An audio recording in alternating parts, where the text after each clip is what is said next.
And I'm here with my co-host, Melvin Bermudez, and we are your co-hosts for Not Subtle Scene podcast. And we have our special guest on with us today, Steven Burk, not your boring agent. Welcome, Steven. Hi. Thank you guys so much. You're welcome. I appreciate it. Well, we were excited about your episode. We were like, oh, Steven's going to spill the tea. Emotionally slutty. Emotionally slutty is what he called himself. We're just going to kick it off that way. Yep. Emotionally slutty at all times. You gotta be. Gotta be. Yeah. So you've been a real estate agent in Tampa. Have you always been in Tampa? Yes. I'm a Tampa native, born and raised here. Nice. So was he. There's a few of us left. I'm the transplant. I'm the oddball, odd man out. What do they call us, though? I mean, I've heard so many words. Tampons? Is that still a thing? Are we Tampanians? I'm not calling Tampanians, tampons. You know what? I'll take what I get these days. It is what it is. Just don't call me an asshole. Yes. Yes. But also, too, I feel like if people have been here for a certain number of years, then they are kind of Tampa-ish natives. Like adopted. Yeah. Because once you're in the culture, you're an adopted tampon. Like, how long have you been here? You don't reuse those.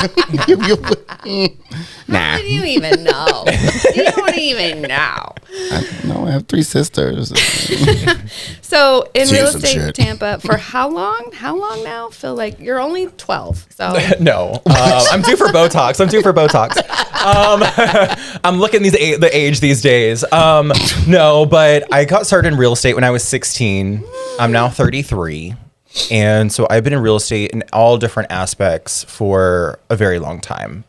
It's been an evolution, and it's still an evolution. I'm a work in progress. 16. So did you work for a team, like doing something in real, because you have to be 18 to have your license. So what were you doing? Nope, I was not licensed. I was 16. But my neighbor across the street, I was able to graduate high school early. So You're so smart. You know, well, because I just wanted to be done with school. Like, I was not the brightest bulb in Home Depot, but I got what I needed to done, and that was That it. is smart, though. He Yeah. knew he didn't want to be there and did what he had to do to get done. I wish my nephew would figure that out. Yeah. I was trying to make money. Like, I wanted to get out. I grew up in Land O'Lakes, and Preach. growing up in Land O'Lakes in like 2008 was not a good time. Like, my first car was a Prius. I wore like Ralph Lauren polo, and everyone like wore pickup trucks and like, camouflage. Oh, yeah. And then being like, it just did not really fit in. So I just wanted to be done with school. And so my neighbor across the street, she was the #1 foreclosure agent, and she did a lot of foreclosures, and I worked for her. So I would drive around, I would take pictures of properties, and I would input them in MLS. And then I used to, at night, would fax over all of the contracts that banks lost during 2008 to 2010. So Do you want to explain what a fax machine is for those who may not know? I doubt we have, actually, all my kids listen to the podcast. So kids, fax machines, I didn't invent that in my head. It's a real thing. He did it. But yeah, go ahead. Sorry, I didn't. I used to love those fax machines, too, that had the paper that rolled out with the little strips you had to peel at the edges. Oh, yeah. That was a lot. After fax machines died, I still had a roll of that paper, and I would just like use it to draw on. We used it for family, like charades, Pictionary. Yeah. Did you like roll it out on the table like at a restaurant where they just have the roll attached to the table, and every time you're done, you just rip it? And We put it in the had roll? so much of it. Both my parents own their own businesses, so we had so much of it. So I don't even know. We probably still have some. Who's vibrating? well, Oh, That wasn't me. was it the Tesla adapter that she had? For the fairy books? It was you. Man, these mics are good. I heard that from the floor. I felt it. Sheesh. As you should. But now I know what to get you for Christmas. Oh, great. White take it. elephant. She's gonna be like, your husband's gonna be like, why is she taking so many drives around the block? In her new Tesla. Tesla. Autopilot. No, but like the fax machines were literally like I would fax over the contracts that the banks kept on losing, and I would like had to like have file cabinets and just like keep everything organized. And oh my gosh, like that was such a learning experience for me, because even though I am younger in the industry, like, I still was there starting my career during that time. And it was like crisis mode during that time. So right. I saw a lot. Like I used to like walk properties and like, it was just, such a mess. And from there, I just kind of took the opportunity, and it led me into one door, into another door, into another door, to like where I'm at today, and still looking for more doors to walk through, you know, more opportunities. So you just never know. So you worked with your neighbor in foreclosures in the foreclosure crisis of 2008, 9, 7, 8, 9, I would say probably. Right. And then you got your license and went where? Where'd you go? Nope. I didn't. I was unlicensed. I got my license like 10 years ago. So I was like 24, 25 when I got licensed. So one of the investors that was buying up all the properties from my boss, I got to know him, and him and his wife, they cashed out their entire retirement savings, and they bought 98 homes in 2 years. Whoa. Yeah. Go. Someone's beating you. She only does 2. Yeah. Only. So the husband and wife team that I worked for, you know, they wanted me to become their property manager because I knew the properties in and out. And I became a property manager for them for about a year and a half. And then they ended up selling their portfolio. And then they got into apartment development, and they started, you know, building smaller apartment communities. And then they started partnering with other people to build bigger apartment communities. And so I got into the property management realm of on-site management, and then, you know, remote management of properties. And then I made a connection. I was selling an apartment community, and the buyers of that, they were a larger company, and they reached out to me, and they were like, we really like you, you know your stuff. Because I was like 21 years old, and I was selling, you know, multi-million-dollar apartment communities. And dang. I had to learn. What was I doing when I was 21? But I had to learn and like really know my stuff and study like the apartment building, all the financials. I did all the audits, and it made me just be like, okay, I'm in this industry where people kind of are like testing me, and I'm in this position, and I'm like, I'm going to take this opportunity, and I'm going to be the best at what I do. And I just want to be able to prove the other people wrong.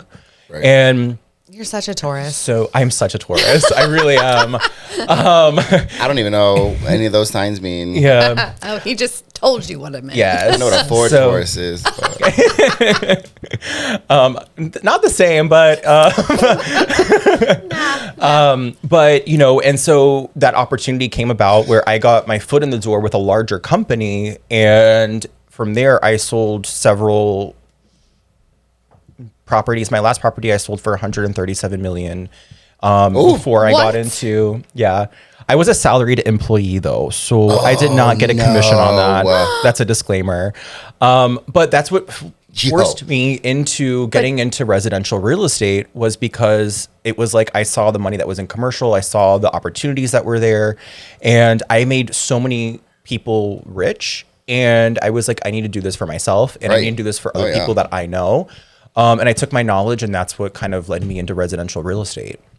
I'm just doing the math real quick. I know. Can you imagine 137 million? What's really cool is I remember the first time. I don't want to know the number. I don't want to know the number. Right. What did I remember the first time that I had met you, we went out to that little, I don't know what that place was called with the bread. They had good bread.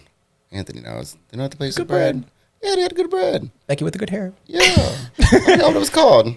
It was over by Hyde Olive Park. Garden? No, it was like the Rustica place. I don't know. Petty Rustica. That place. Yes. So that's where I met you the first time we had that little lunch thing. And it was really cool to listen like how you were doing. Even I mean, I know we're going to get into like the shift now. $4 million commission? Ouch. Yeah, I don't want to see the number. I could have been retired by now. I really could have. Sheesh. But that opened your eyes to the possibilities of what this industry can do for you. If you are a hard worker and you are staying in your lane, you know what you're doing, and you're providing value to other people. Yeah. Yes. Yeah. And the value part was what I was leading into too, is I remember when we first talked, it was really cool to listen to how, you know, your perspective on like even listing a house and selling a house was really cool. Cause you're like, you know, we're going to put some money into this thing. I'm going to front the money. We're going to get this done. This house has to look a certain way to get the dollar amount that you're looking for. Yep. You know, I think that a lot of that right now, even now, I think a lot of that is lost. People out there like, why is my house not selling? I'm like, I don't know, because there's 14 different floors in here, and like there's 17 different wall colors. You have cabinets in here that don't match the cabinets in there, that don't match the island. Like, it's not, they're not big things, but you know, what I loved is you have this eye for it, and you're not afraid to spend the money and do the things to get the end result that you're looking for. And I think a lot of people are afraid to do that. Yeah. And it was really cool. I didn't know you started all that when you were like 16 and started doing all that. So that makes so much sense. But Well, every opportunity that I had helped me build upon where I'm at and where I want to go. And that's, I'm kind of in a different phase in my life right now, where the past couple of years where I'm coming from a place of, does this resonate with my soul and my heart? Right. But, before that, you have to invest money, you have to care, and caring is just the bare minimum in this industry. And I feel like real estate is like, we're kind of self-sabotaging and we're attacking ourselves as an industry right now. We really need to collaborate, especially in a difficult market. And I hate when agents say like, oh, people got licensed, during COVID and they thought it was easy and this. And it's like, yeah, I work with those agents as well on the other side of the transaction, but like, I educate them. Right. Like, I'm like, hey, like I know that you're maybe newer or you may not know, or laws change. You could be a seasoned agent and the laws have changed. The way we do real estate has changed Sure has. Since MLS was a book, Correct. So there's an pilots. evolution, and everyone just needs to just have a little bit more care and just be like, okay, like, let's just be more collaborative. Let's help each other out. And that's what I take an approach with my clients is a little bit different. So like when I meet a new client, I do a client intake form. I get to know their favorite cake flavor, like all these things about them, like if they have an allergy, their Starbucks order, and I try to customize and tailor the experience for my client, because you can still buy and sell a house for someone and it's transactional. Right. For me, it's an experience, and it's a moment. You got to create the moment. Yes. And I want my client to feel like they're valued, they're appreciated, and it's more of like a process, because it is stressful. Like during COVID, writing multiple offers, running around, doing that. And then especially today, we have a whole nother set of problems on the other side of the spectrum. Sure do. Most of us want COVID era back. We're like, can we have that back when all we had to do was show 10,000 houses? Yeah. But yeah, now it's really hard to even get qualified buyers. Yep. So that's where it's like just taking that little extra step of being there for your clients, of, going in, I front the money to, paint the house or do the floors or do whatever needs to be done for staging to get the house to where it needs to be in this market. And that's where I'm showing my value, and I'm also caring and showing that I'm trying to help the person achieve their goals of what they're trying to do. So I think that's really important too in this particular market. What I'm hearing a lot from a lot of people is, I can't compete with the new construction, and then you look at the houses that aren't competing, for lack of a better word, right? And it's obvious that they're not competing. I mean, they're dated. And they don't need much. They just need a little love. You know what I mean? A little fresh paint. A little replacement of appliances or something. Like little things.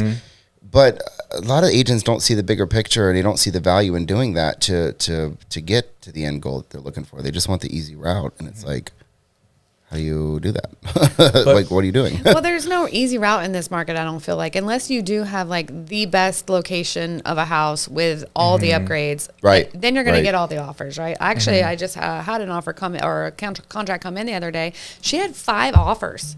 Which we don't see that very often. She had to call for a 5 o'clock cutoff on offers. So what? But it was in a very good location. It was priced correctly, and it had great upgrades. Yeah. So that's why she had all these offers. But like, it's not easy in this market to sell a house. And so doing those extra steps that you just mentioned, I remembered I was going to do this. We're going to get a list of people that provide that service where they get paid at closing. Whereas you can do that because you have the connections, or you know what it looks like, or you're willing to get your hands dirty and stuff like that. So like partnering with an agent like you as a seller, huge, different, because you're not just going to go, oh, I'm going to market your house really well. No, I'm going to make your house marketable first. That's the key. Yeah, that is the way you said that is perfect. That is the key, because we do live in social media world where everybody leans on I'm going to market your house. I'm going to market your house. Your house isn't marketable. Like, what are you marketing? You're walking through this. It just looks horrible sometimes. Some of these things I've seen. But you have to see who the consumer or who the potential buyer would be. Who's your target demographic of that property? Right. And right now, most of the home buyers are going to be millennials, that are trying to buy their first home. They're using up all of their money in a down payment. They're using up all of, this stuff. So they don't have the extra money to be able to go in, and they want something that's turnkey that they can live in, that's comfortable for them. because they're already coming out of pocket so much. And that's where these credits, come in from a seller or a rate buy down or whatever needs to be done in order to be creative. Yeah, a good lender will help you get creative too with some ideas and options. And you have to be creative in this market. You have to be. It's nuts. It's not just it's not just getting on social media and doing a cool walkthrough tour. Nope. There's so much more to it than that. Yeah. Can it get you some views and some eyes? Sure. But I mean, if the product that you're getting views and eyes on isn't what they're looking for, they're just watching you, which is great to an extent, but like, you need to sell the home. But the house isn't selling. Like the house isn't selling. Yeah. It works mindset. For some things. Having visibility on social media does help. We saw 100%. That at Brokers Open yesterday, packed. Over 50 people showed up to that. Incredible. The guy himself has such visibility. Yep. But what's beautiful about that too, because I was looking at everything this morning when I woke up, because we went to dinner last night, so I didn't get to like catch up as much as I normally do after. We had dinner at 8. Who eats at 8? What I love, right? I know it was good though. I have kids. And I mean, I didn't really eat much, but yeah, I did. I ate a lot of okra. It was so good. You did eat a lot of okra. I did. What I thought was really cool is you mentioned like you have to be collaborative, right? And what I loved about what I witnessed with Chandler and the people that surround him, obviously his vibe isn't everybody's vibe. It's out there. It's extra. There's a lot of people bashing that kind of vibe now. See it a lot. It works for him. And I'm a big fan of like, if it works for you, it works for you, right? If it's not going to work for you, not going to work for you, but it works for him.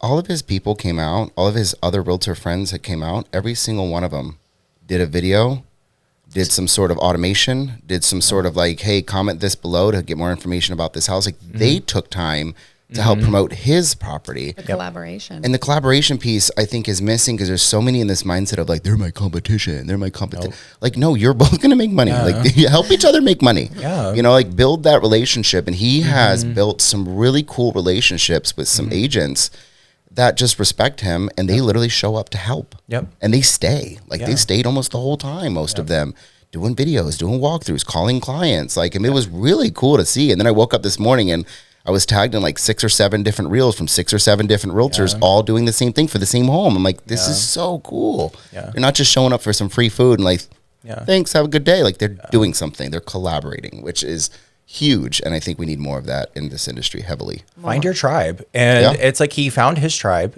and I love and I respect that. Yeah. And everyone just needs to find their tribe. And he just is true to himself. And it's like, even for me, I'm true to myself. And I'm not trying to be the next, whatever. Right. It's I just am who I am, and I'm going to attract people who resonate with me.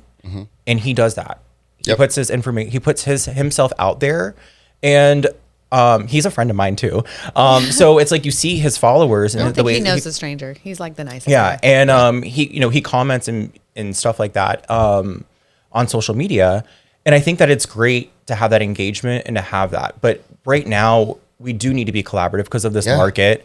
And that's what got us through COVID too, is like, I knew a lot of other agents, and when you're having multiple offer situations, it's easier to have certain conversations where like, hey, I know this person is a good agent. They're going to bring me a good buyer. They're going to have good terms. We're going to get through this together. So it's when you're going through a pile of offers, it's like, okay, what can I find off market or pre-market or whatever?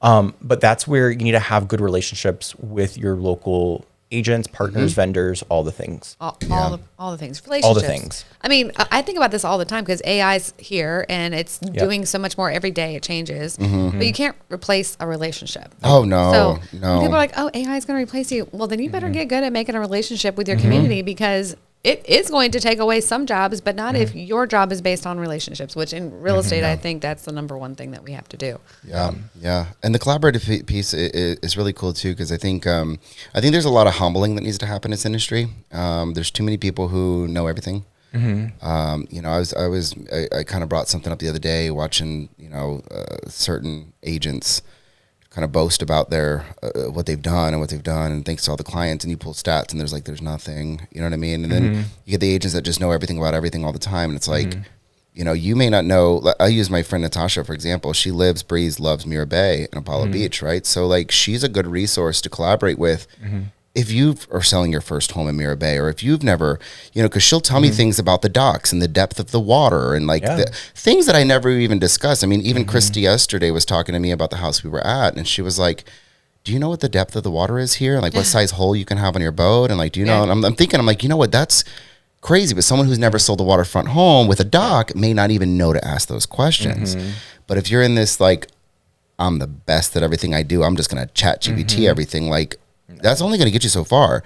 I would love to be able to collaborate with someone who does sell waterfront properties and regularly be like, hey, so what are some of the like top 10 things that I should think about? You know, because you don't think about those things. Like she's sold houses before that you can have a dock but not a boat slip because of the depth or because of the this or because of the that or because of where it exits or it enters and the water levels. And like, it's really interesting because I, not doing this regularly, don't think about those things. And I wouldn't know to even ask ChatGPT or AI to tell me those things. I don't even know if it would give me the right answer, right? But I'd love to just reach out to hey, Natasha, I'm selling my first home on the water. Like, what the hell do I need to know? Like, what questions are people going to ask me?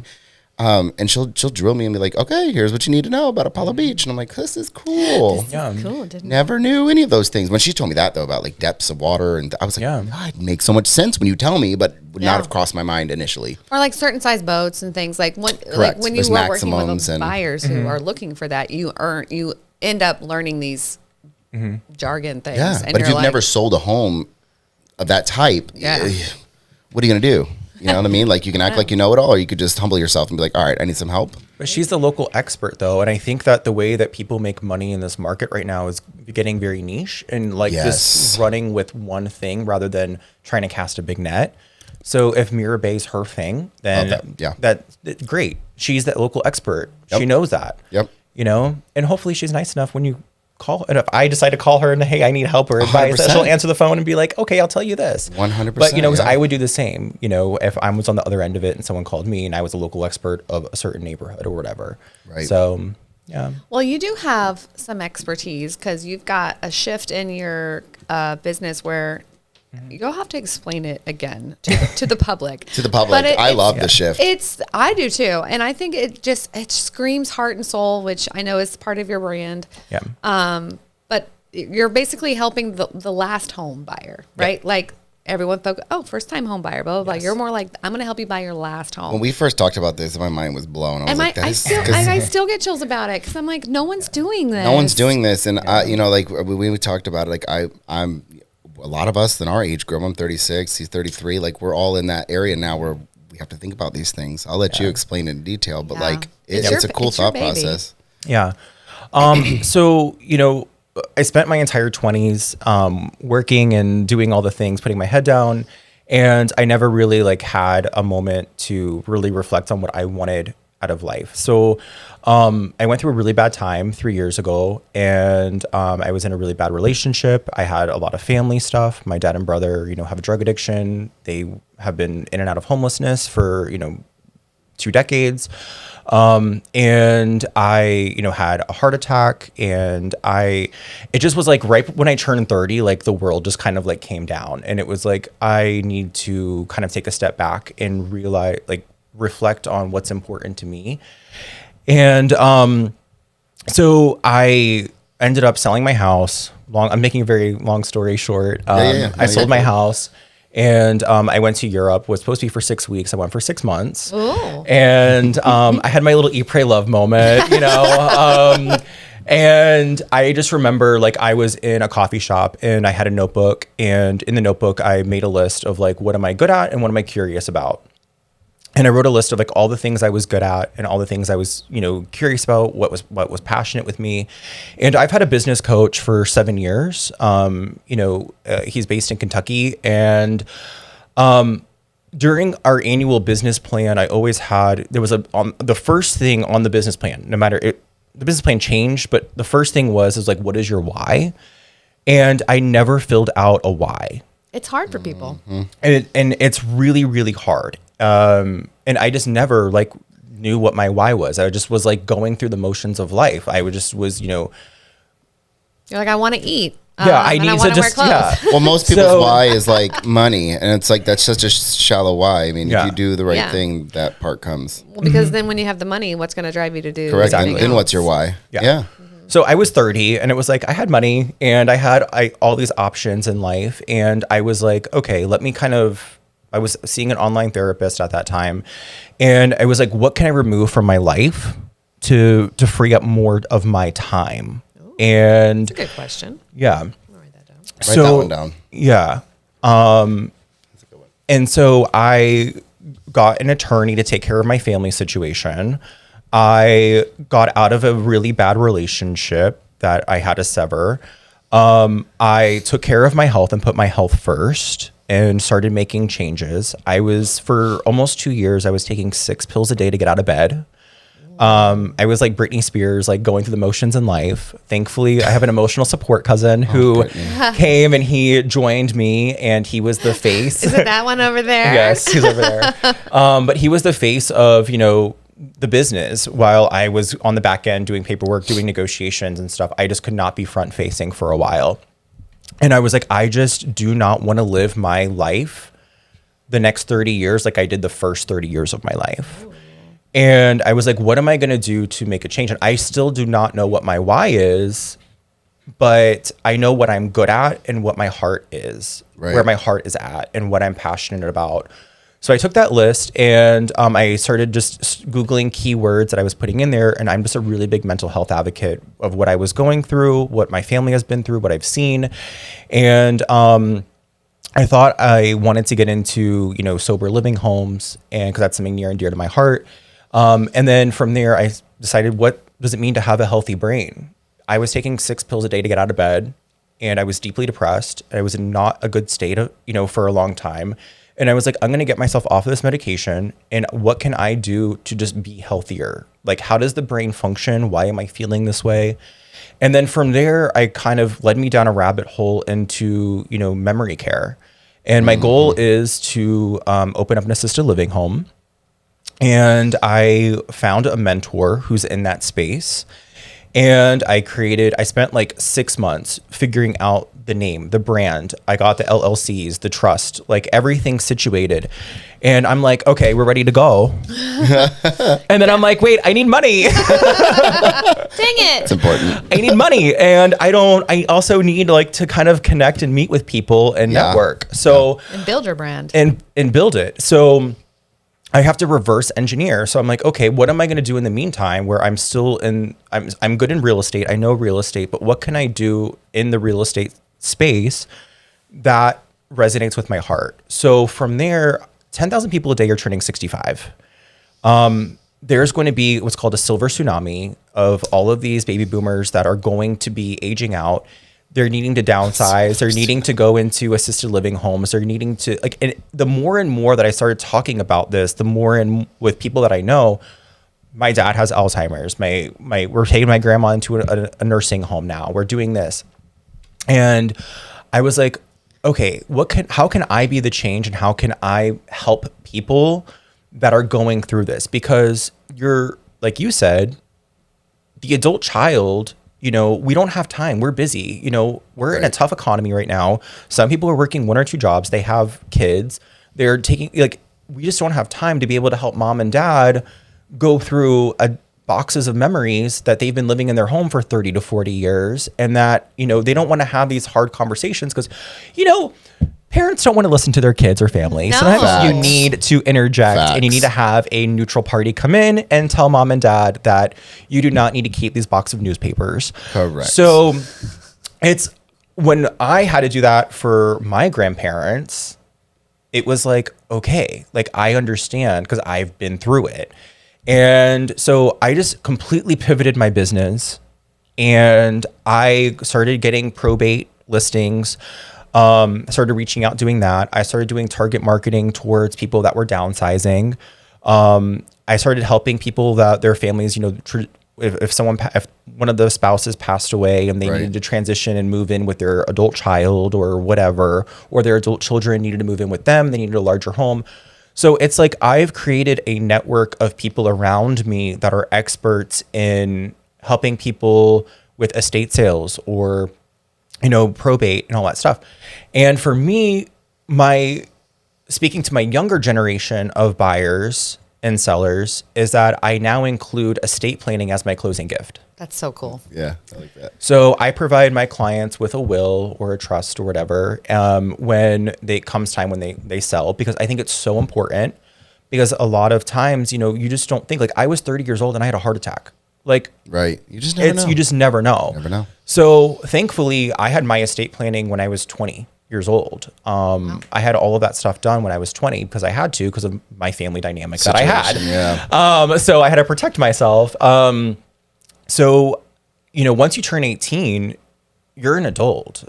Yep. So anything thereafter, you have to protect yourself. You have to, and it's like, I go in and I see families during probate cases that they're torn apart. Siblings can't decide. I'm going through this right now with a property I'm listing, is that these two siblings, they can't agree on what to do with these 3 properties that were left to them. And so I called up, the attorney gave me like a heads up, like, hey, we're going through issues right now. Yeah. And I was like, let me just call them and talk through it. And of course, like, as a therapist, you know, the attorney's charges per hour, and then you get me, and then I'm on the phone with them for hours. And I'm like, have you heard of the 5 whys? I don't think so. So I learned about the 5 whys. It's like, they used it, I think it was like Toyota or something. You can search it, but it's like the 5 whys. So it's like, when you're talking to someone, it's like, okay, why do you feel this way? Okay, then why do you feel like that? And then why do you feel like that? Oh, that's NLP. By the time that you get to the 5th why, it's like, you really find the root cause of like what's causing the problem. So it's not like we don't want to sell mom and dad's house. It's just like, we don't want to lose the memory. We don't want to lose them. We have memories of being in this house. There's something more, or it's like, I just hate my sibling. I don't want them. They feel like they're winning, you know? Yeah. And that's okay too. Like, just let me know that you just said that you don't want your sibling feeling like they're winning, you know? Right. But at least I get to the root cause of it. The real reason. Yeah. Yeah. And I just was like, and then I got a phone call the following day from the attorney, and the attorney was like, I don't know what you said or what you did on the phone, but like, the one sibling completely like pivoted and was like, I'm all on board with signing whatever paperwork like needs to be done. Right. And like, they just wanted like a couple of things from the property. Sometimes you just need to talk through it. And yeah. And so I just was like, I sat in my car and I was like, this is the reason why I'm doing what I do now, is because I just really love this. And I love, like, it's just more than just selling a house. It's like, I am able to salvage a sibling relationship. Oh, wow. Right. I'm able to, it's like much more than that. And it gives me the purpose. It gives me the motivation. It gives me the reason why I wake up every day and I do what I do. So It's going to be one of my favorite questions to ask people now. It's like, what's your why? Well, Yeah. people get asked that all the time, especially if they have a business coach. I mean, you should have a why, but it's very hard to get to a why. I think there's a book on how to get to your why because it's so hard. People have to like break it Add to down. cart. Add to cart. yeah, add it to the Audible list. Add it to the Audible list. Oh no, we keep that Audible list for other reasons. Yeah. You sure do. Yes. You sure do. But I love that you've changed. You've kind of took a step back. You had your eat, pray, love moment, which I think a lot of people miss in their journey because they're like grind. Yep. Nonstop. You got to hustle. Hustle mentality. Burn out. I mean, you had a freaking heart attack. Like if that's not your body saying, slow the fuck down. Like nothing else is. Right. So a lot of people in this industry, it is very frustrating. It is a lot of time and effort and wins and losses. You know, sometimes depending on the season, more of one or the other. And it's hard, but like take a time and really figure out what is passionate to you, because even if you're doing this and you're not like excelling like you did with a $137 million commercial property, you're so fulfilled at night that you don't need 6 medications to wake yourself up the next day, which is way more important. And people just really don't get it. So they need to hear it. Scream it from the rooftops. Yeah. Scream it from the And I think it's like we're in a difficult market right now, and people, like when we were during the COVID times, you were just like in it. And then you come out of it and then you just have time to be able to self-reflect. And you're like, does this resonate with me anymore? And for me, it was much more like I had a really bad toxic relationship for 5 years. And I was just in this like clouded state. And I had to remove myself from that, and like almost like the clouds lifted. And it was like I just had such a clear, concise vision for my personal life and for my business of what I wanted. And I wanted to create a culture around all of that together. And it's like finding your tribe. And it's like my business coach of 7 years. It's like we're such a close, tight-knit group of 40 agents from across the country that are amazing.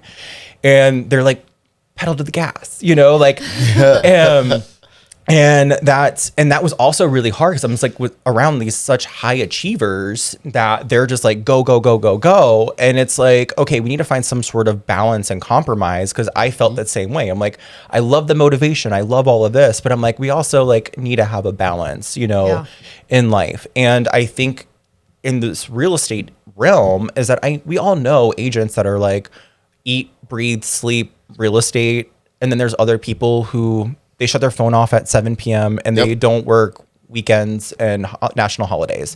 And I love that. Like, everyone has a balance in life, and you set those boundaries of whatever you want. But, I think it's really important to have that self-care and to book that time for yourself, whether it's a daily activity, a quarterly activity. You need to schedule personal time, self-care, just as important as any other listing appointment or buyer consultation. And that's the biggest lesson that I've learned, is just to have balance. And people say balance, like work-life balance is impossible to achieve. I think you have to reframe it, because one of the things I posted the other day, it was a productivity hack, and it's saying work for 90 minutes undisturbed, totally focused for 90 minutes. You will get more done than you would have if you just tried to work for 3 days straight, with all the distractions and the here's and the what's. But life is the same way. You can focus really hard on your business and get through your to-do list, and then you take that scheduled break. You take that time to like go, okay, I'm not even going to think about work. It's not like, oh, I'm going to work half my day on my business and half my day on myself. That's not work-life balance. But people, they have such a hard time visualizing what that means. And it's like, it's chopped time. It's blocking your calendar, and it's things like that. And it's not day by day. It's not week by week. It's percentages. So like, what's the 80-20 rule? What's the name of that 80-20 rule? It has like its own name, but it's got a person's name in front of it. But it's the 80-20 rule. Like 20% of what you do that you should focus on should give you 80% of your profits. So it's very backwards thinking. You would think the other way. It is. It is. But if you are hardcore for 20% of whatever you're doing, it's gonna be damn good. That's gonna turn out a lot better. I think that's everybody just has this mentality of like, I don't know. I think it's like drilled into us almost. You always hear like, don't give 100%, give 110%. Like, and everybody has this like hustle. We were just talking about this a couple months ago. I think the hustle generation, hustle culture. It's like, you're gonna get burnt the fuck out.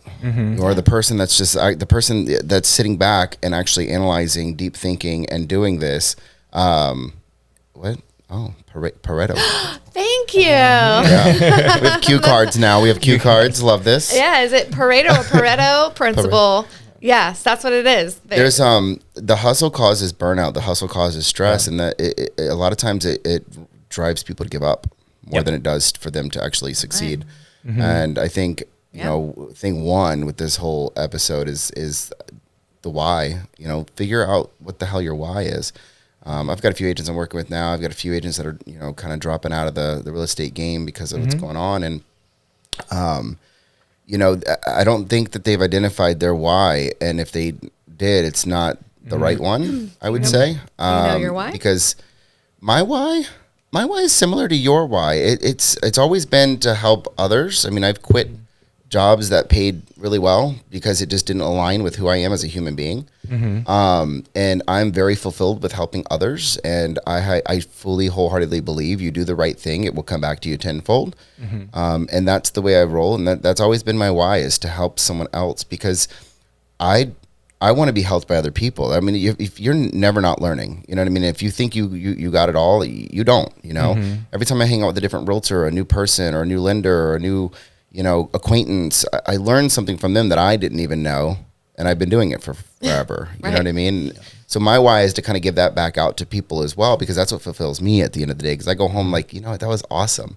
I love when people reach out to say, hey, thanks for everything you've done. You've did so much for me. And, even something as simple as like doing a broker's open, Chandler can attest this. Anybody I've done one for, KJ is the same way. We try to do as much as we can so they don't have to do as much. And that fulfills us, because it's a lot of work. It is. And it's a little stressful on our end. But the goal is to keep our agents from being stressed, to take that off of them. Like, you shouldn't have to worry about ordering the food or figuring out where it's coming from or how to put it together and make it pretty. Like, I need you to sell the house and focus on what you're good at, and we're going to do what we're good at, right? Love that. And that's my why, and that's what drives me to do what I do. I mean, that's what drove me to join the military when I was 22. That's what I did. I joined with 21, 22. I was at Capital One. Great job there for 6 years. I was doing great. I was one of like a team of 10 people in the whole company doing what I do. Just wasn't fulfilling. It was not fulfilling whatsoever.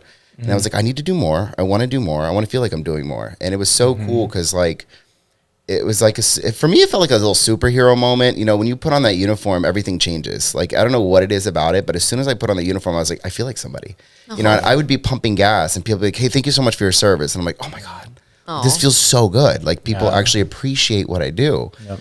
And I think that's what drove me even more once I got out of the military to keep that whole mindset going, because that really has been what fulfills me. Because anything you do, you're going to run into the assholes, the douchebags, the people who talk shit about you or talk down or say that what you're doing is fake and you're not real and all that. But you know who you are and you know what you're doing, you know, and the people who get it. And it's such a cool driving factor. Yeah. It is. I think your why, it has to have like an end goal moment where what you are doing as a day-to-day driver is you want to make people feel good. And that drives you on your day-to-day to your end goal. Like he's got his assisted living facility that he wants to open up with this estate care and the wills and the trust. And like, that's all encompassing and it's needed in this area for sure.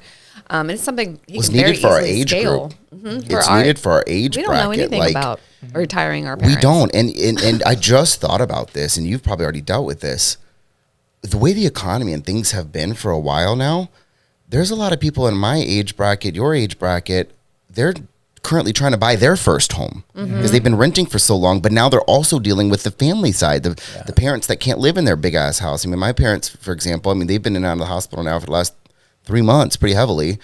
And they have like a 4,000 square foot 2-story home. Oh God! I'm like, what are you doing? You know, but Dad can't even go they have up the rooms stairs. and rooms full of junk, and they just don't want to get rid of anything. And it's like, you know, I can't imagine. Thank God I'm in a position where I've already bought my home. I'm already settled. I already got married. Like all that's done. But that's not the norm for most people in our age bracket. They're still looking for that person to continue their life with, while they're still looking for the home that they're trying to purchase, while they're trying to help their parents figure out what the hell they're doing or where they're going or what.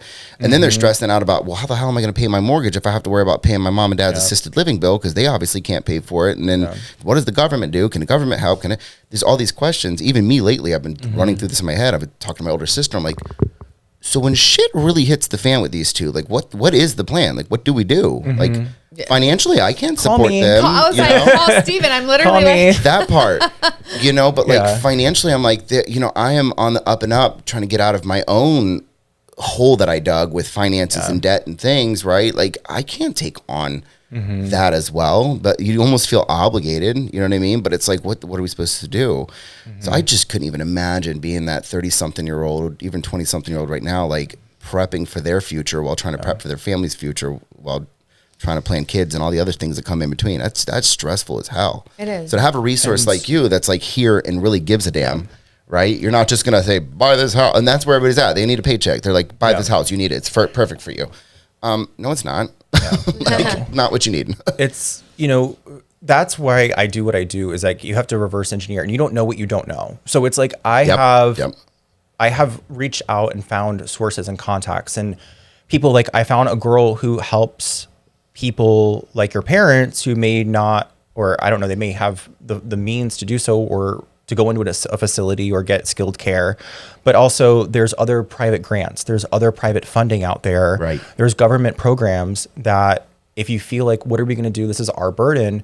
I have the resources to connect you to the right people to say, hey, mom and dad were selling their house.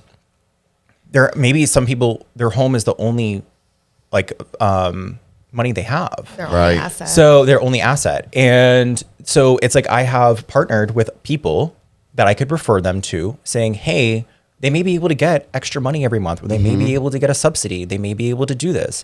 So it helps make that transition easier. So it's like, I'm not just going in as a realtor selling your house. I'm going in there and every time you say this is a problem, I'm like, here's a solution for it. And that's where I spent a lot of my time and my energy is finding is that I don't want to go into a situation and be like, even if I don't know the answer, I'm going to try to find it for you. But it seems like you ask the right questions and you're active. You actively listen too. I think that's lacking in the real estate world. Mm-hmm. I've been to therapy for too long. I will say he's one of the best people to have a conversation with because he will listen to you. Like no matter what you're talking about, or if like he will just look you in the eye and listen, and then respond to you without trying to like cut you off or fill in your sentences. Yeah, you know those people. Like, could be me on occasion, but speaking, he's very good at that. Thanks, I appreciate it. But like to the younger generation though, that's trying to juggle all of these things though, and you were talking about the career of people getting into the industry, right? And they're like thinking they're gonna be on $1 million listing, within 6 months, and they realize how hard it is like I had all of these other jobs that I did. Like I cleaned offices, I bartended, I was on radio, I did all of these things in conjunction as a secondary job, and all of those things helped me craft the next opportunity that I had, right, to be able to move on. So I started off as a real estate assistant, and then I got into property management, and then I got into commercial, and then I got into residential, and then now my new goal is to open assisted living. And it's like I don't have the means or the finances to open an assisted living, but I changed my business model of real estate sales in order for me to be able to create a network of people that are going to help me reach that next step. Right. So if someone is just newly licensed and they're struggling in this market, reverse engineer where you want to be. Like you may have to take a $30,000 a year job as being, someone that you find someone that is a mentor to you, find someone that is doing what you want to do, get into title, get into mortgages, get into, shadow work in a real estate office, do something in order for you to learn and get experience and build a network. So that way you're able, when an opportunity comes, you're able to walk through that door. And I think that we're just in a society today where people just want that instant gratification. 100%. And no one wants to put in the background work. So it's like, if you're struggling and you're like, money is the problem, money is not really the problem. It's like, if you want this, you have to work towards it. It's not just handed to you. And it's like, I did a lot of things I did not want to do. Trust me. I did not want to clean offices and I did not want to do that for a long time, but I did what I had to do in order to get to the next opportunity. And I just think that that's really important. Is like in parallel to your why, also figure out, reverse engineer, how are you going to accomplish your end goal? Yeah. And don't be so prideful to take an opportunity that you have that you may not really want, but it may be able to help you get to where you want to go. And slow down. The opportunity might be right in front of you and you're just in full speed ahead motion and you don't even recognize what you got going on. You know what I mean? And I think a lot of it in this industry too is just networking and who you know. And but if you're not out there doing it, getting yourself out there. What is the book that Lindsay told us about last night? It's not who, it's how. Yeah. Because it's usually not what, it's who. Like it's not what you know, it's who you know. Yeah. And we've all said that. Well, you can know people, but do you know how to use that relationship? And not in a manipulative way. Okay, calm down. Don't come for me. But like in a situation where you're like, you're working for someone, probably not doing what you want to do. But you know that person. You're going to show them what your work ethic's like. You're going to show them what your interests are. You're going to work your ass off.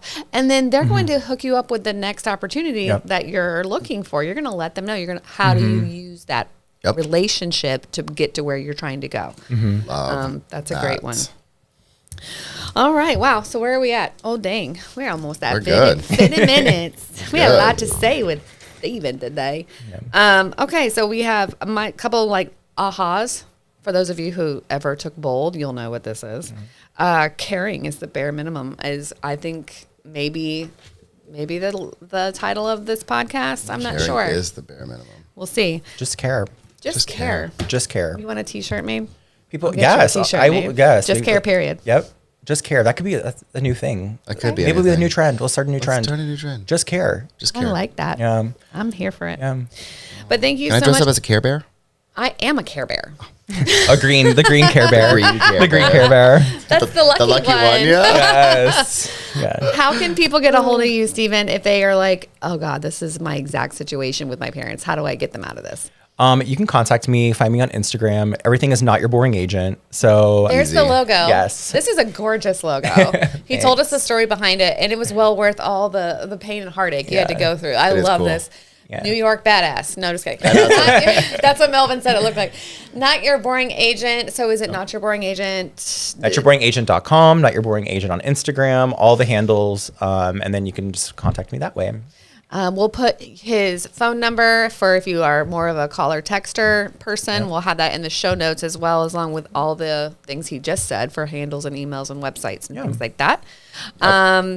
All right. Well, that was an amazing freaking I know. episode. We appreciate you. We Thank you appreciate guys. you taking time out of your day to be with us in this new studio. I know. I love the studio. This is Thank amazing. I know. I'm so over here. excited. We're going to It's have you so take a nice. picture with our producer, Ollie the octopus, over there. Oh, so cute. Yes. We'll try to get the Polaroid to work this time. The last one looks like ghosts, so I don't know what it did wrong. Go ghosts. Go ghosts. Oh, my gosh. On that note, we love you all.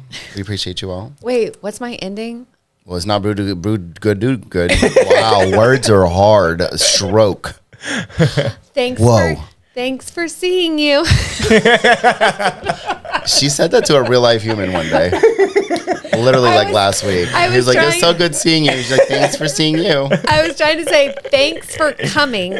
Good to see you. Thanks for Words are seeing hard. you. Till next time.